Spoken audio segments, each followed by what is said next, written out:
You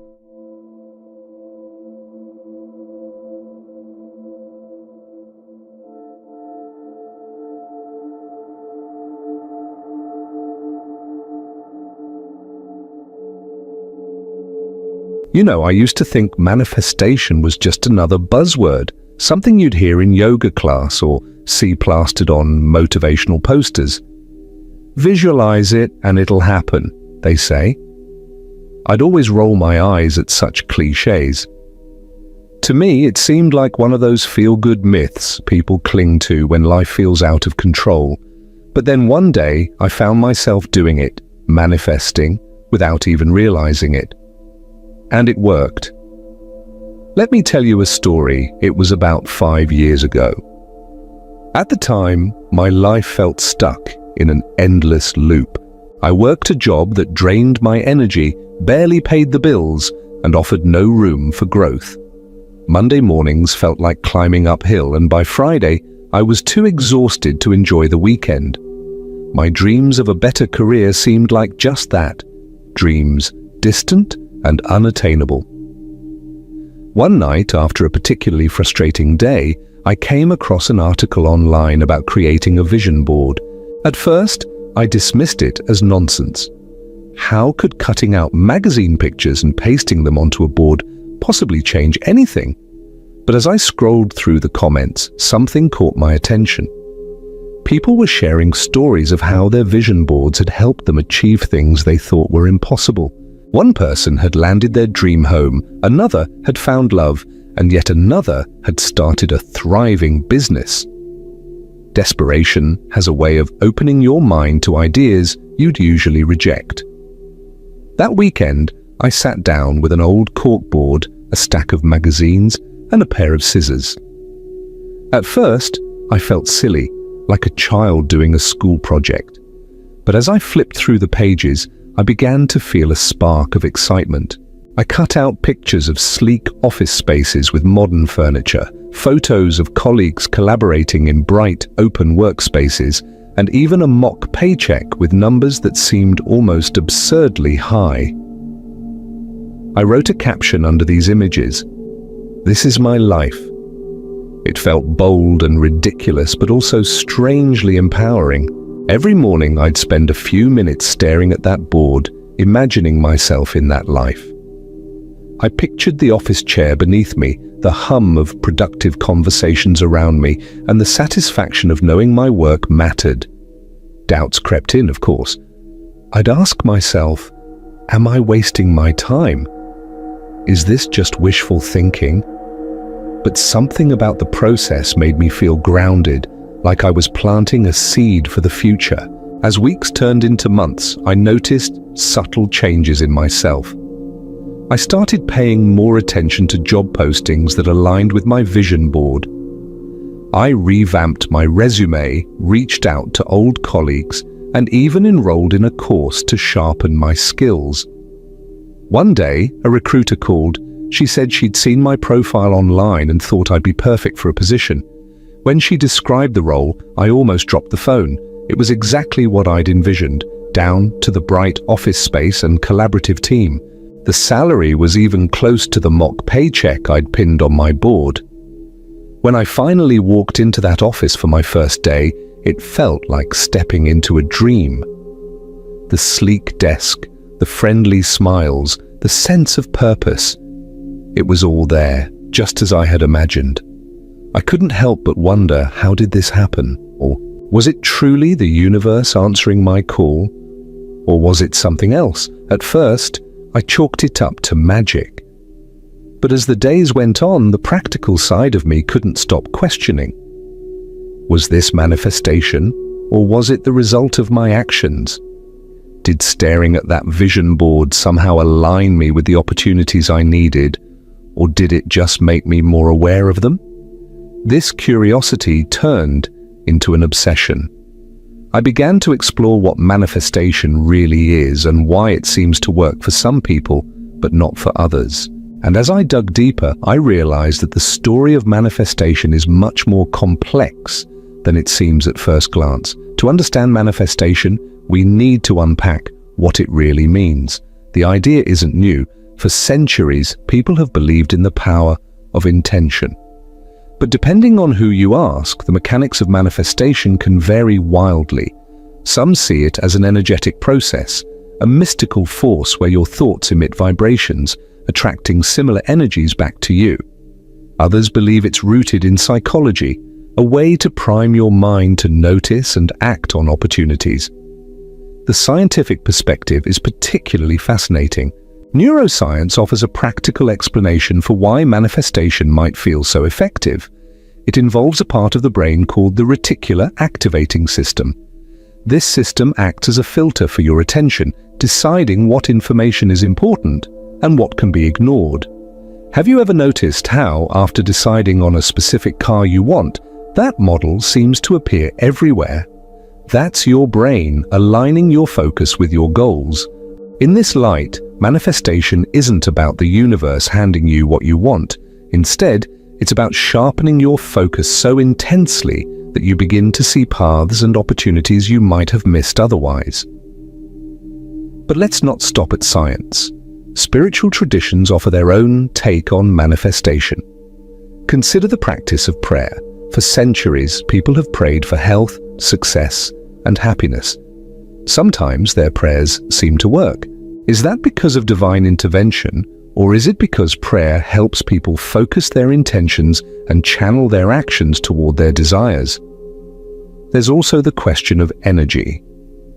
Manifestation proponents often talk about vibrations, the idea that our thoughts, emotions, and intentions radiate energy that interacts with the world around us. Skeptics dismiss this as pseudoscience, but then you hear about quantum physics. Studies suggest that at the smallest levels of reality, the act of observation can influence outcomes.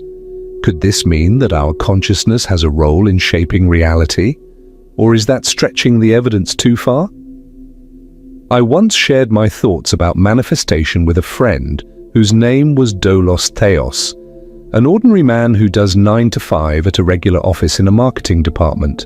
He has a way of challenging everything I say with sharp, thought-provoking questions. One evening, over coffee, I told him about my experience with the vision board.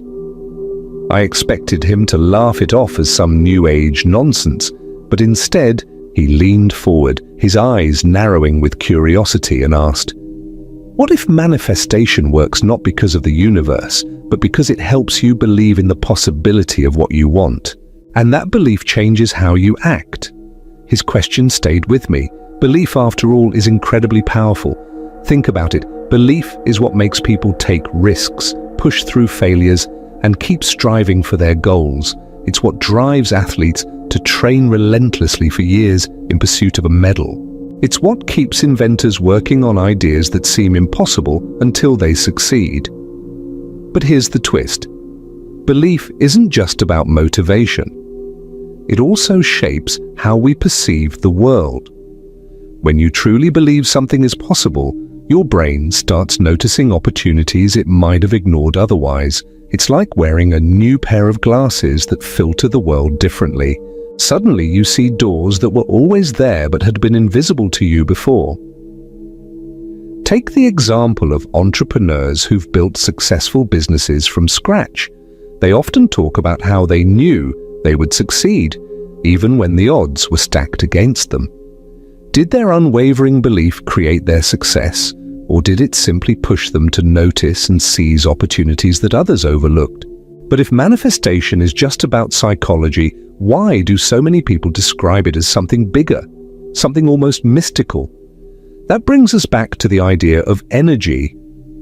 The concept of energy is often dismissed as pseudoscience, but it's worth exploring. For centuries, ancient traditions have talked about the energy within and around us, qi in Chinese philosophy, prana in Indian practices, and the idea of vibrations in modern manifestation teachings. These aren't just abstract ideas, they're deeply embedded in cultures that have thrived for thousands of years. Now let's consider a more modern angle, quantum physics. It's a field so complex and mysterious that even scientists admit they don't fully understand it. One of the most intriguing findings in quantum mechanics is that observation can influence reality at the subatomic level.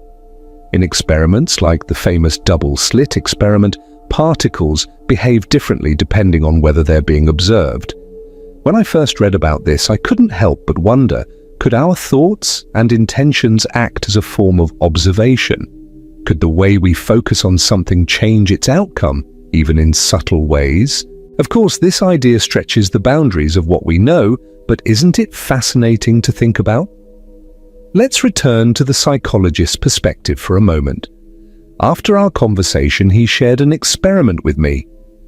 It was about placebo effects. In clinical trials, people who believe they're receiving treatment, even when they're not, often report improvements in their condition. Sometimes these improvements are measurable. Is it possible that manifestation works in a similar way? That by believing in a certain outcome, we trick our minds and bodies into aligning with that belief? And then there's the emotional dimension of manifestation, which often gets overlooked. It's not just about thinking positively, it's about creating harmony between your thoughts, feelings, and actions.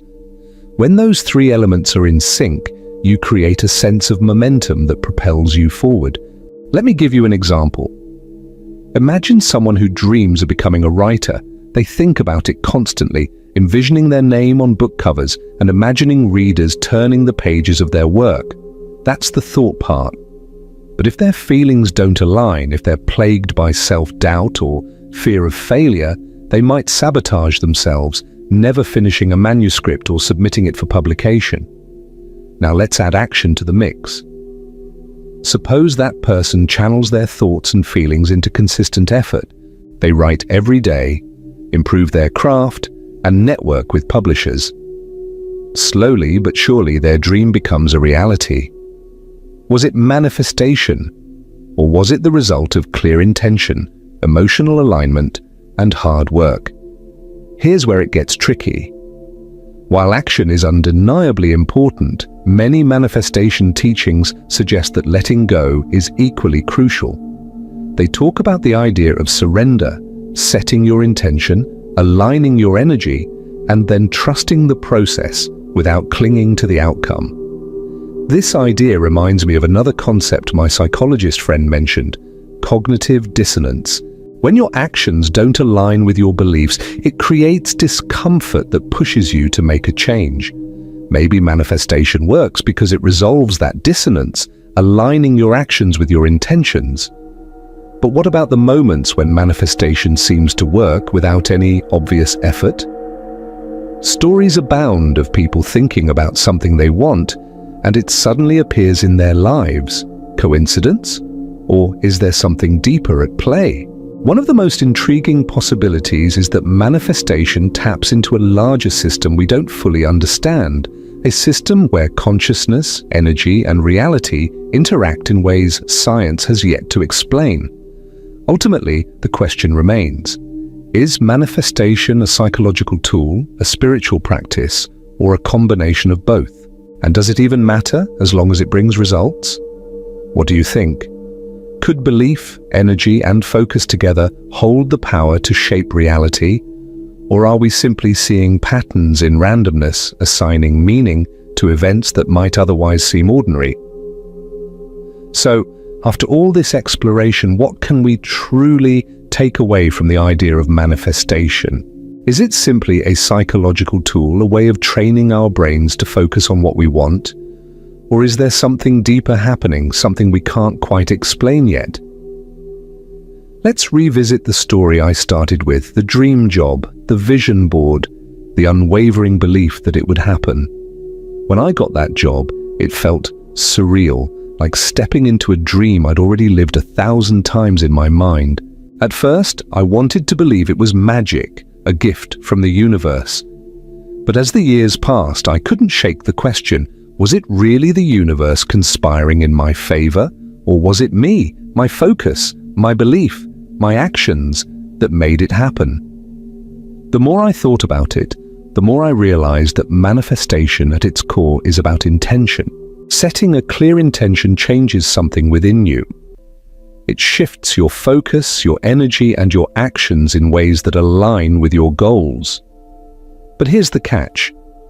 Intention alone isn't enough. It's like planting a seed. You need to water it, nurture it, and trust that it will grow, even when you can't see the roots forming beneath the soil. There's also an element of surrender in this process that's worth examining. Have you ever noticed how, when you desperately want something, it seems to elude you? But the moment you let go, stop obsessing, and focus on other things, it often shows up unexpectedly. This paradox of wanting and letting go is one of the most intriguing aspects of manifestation. It's almost as if the act of releasing control signals to the universe, or perhaps to your own subconscious, that you're ready to receive. But is this surrender a spiritual act, or is it simply psychological, freeing your mind from the burden of constant striving so you can see opportunities more clearly? One thing is certain: the relationship between belief and action is undeniable.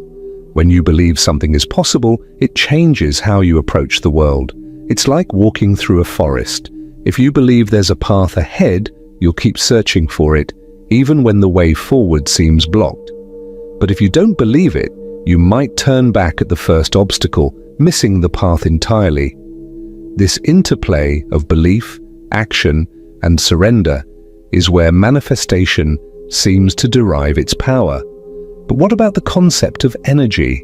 Could there be forces at work beyond what we can see or measure? Ancient philosophies have long suggested that the energy we put out into the world comes back to us. Whether it's the Hindu concept of karma or the modern idea of vibrations, there's a recurring theme. What you give, you receive. This idea is echoed in countless spiritual traditions, from Christianity's golden rule to Buddhist teachings on intention and mindfulness. But is this just a metaphor, a way of encouraging kindness and focus? Or could there be something literal about it, some connection between our thoughts, emotions, and the reality we experience? Science offers some tantalizing clues. As I mentioned earlier, quantum physics has shown that observation can influence outcomes on a microscopic scale. While we're far from understanding how or if this applies to our everyday lives, it raises fascinating questions about the nature of reality. For example, if particles behave differently when observed, could our thoughts and intentions act as a kind of observation, subtly shaping the world around us? It's a provocative idea, one that blurs the line between science and spirituality. But even if we set aside the question of energy, there's another dimension to manifestation that's just as compelling: the emotional journey it takes you on. Manifestation isn't just about thinking positively. It's about aligning your thoughts, feelings, and actions. It's about creating a sense of clarity and purpose that drives you forward, even in the face of doubt or fear. And that's where its real power lies, not in guaranteeing results, but in transforming the way you approach your goals. For me, this realization was both liberating and humbling. It reminded me that while I might not control everything, I do have the power to shape my own path. And maybe that's what manifestation is really about, not bending the universe to your will, but bending yourself to meet the universe halfway. So, where does that leave us? Is manifestation a form of self-empowerment, a way of focusing your mind and aligning your actions with your goals? Or is it something more, a spiritual practice that taps into unseen forces, connecting us to a greater whole? The truth is, I don't have the answer. And maybe that's the beauty of it. Manifestation isn't a science to be proven or a doctrine to be followed.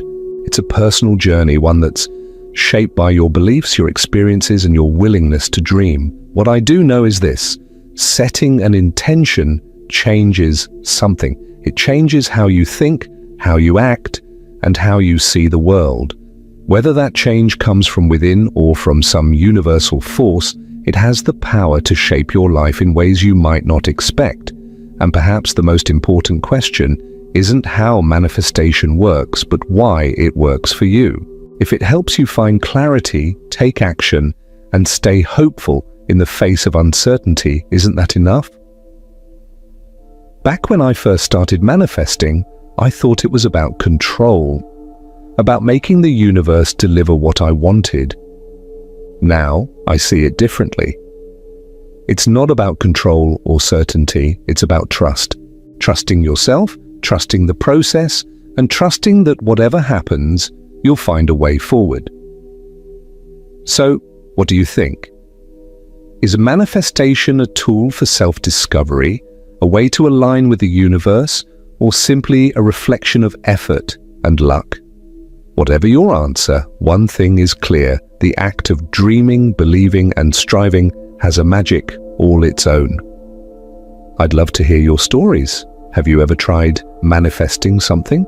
Did it work? Or do you see it as a blend of effort and chance? Let's keep this conversation going in the comments, because the way we shape our reality is a question worth exploring.